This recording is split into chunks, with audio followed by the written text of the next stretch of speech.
Bonjour tout le monde, on est reparti pour une minute review et cette fois sur Black Clover. I'm all yours.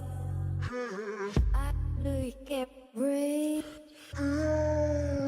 Gonna break you down.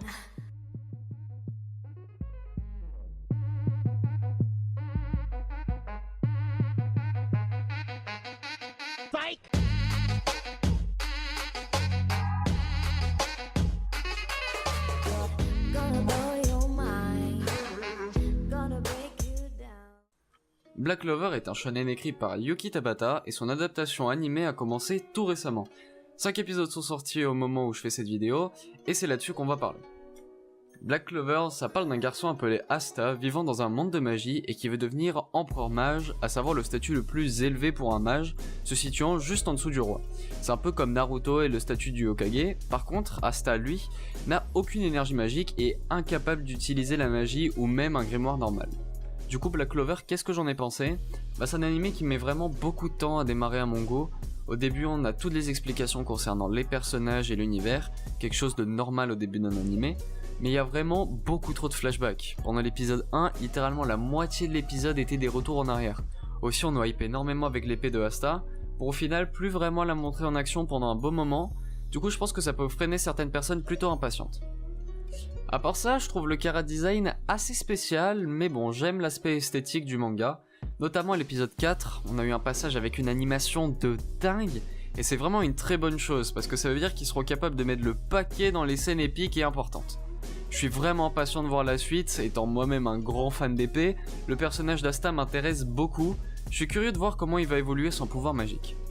Bon là attention, ça va spoiler un peu, mais j'aime beaucoup comment l'anime arrive à nous plonger aux côtés d'Asta, que ce soit quand il se retrouve dans la merde ou quand il lui arrive quelque chose d'important, comme quand il n'a eu aucune voix lors du test des chevaliers mages. Je trouve que la confrérie des taureaux noirs était vraiment celle qui lui conviendrait le mieux.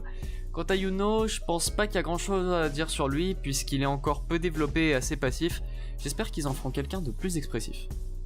Pour l'instant, il n'y a pas eu encore grand chose, il y a eu que 5 épisodes qui sont sortis. Mais les derniers épisodes étaient vraiment intéressants. Bon, évidemment, au début, on avait toute l'introduction, donc pas beaucoup d'action, si ce n'est quand Asta obtient son grimoire. Mais vers les derniers épisodes, on prend enfin conscience de l'ampleur de l'organisation des chevaliers mages.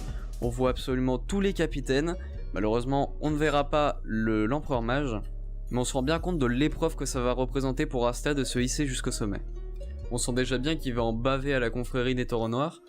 Mais je trouve que c'est un petit peu cheaté, on va dire, que Yuno soit directement entré dans la confrérie la plus puissante qui habituellement n'engage que des familles nobles ou des membres de la famille royale.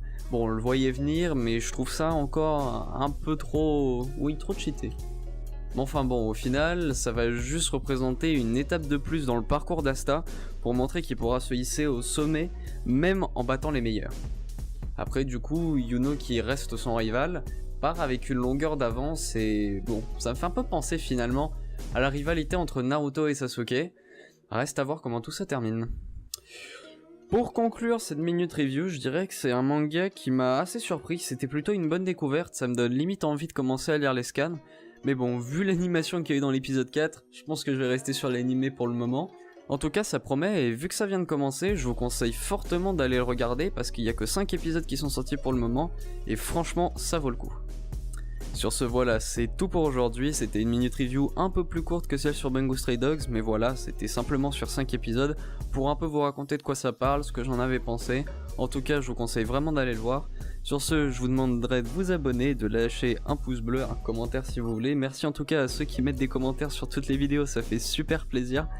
Et on se retrouve la semaine prochaine.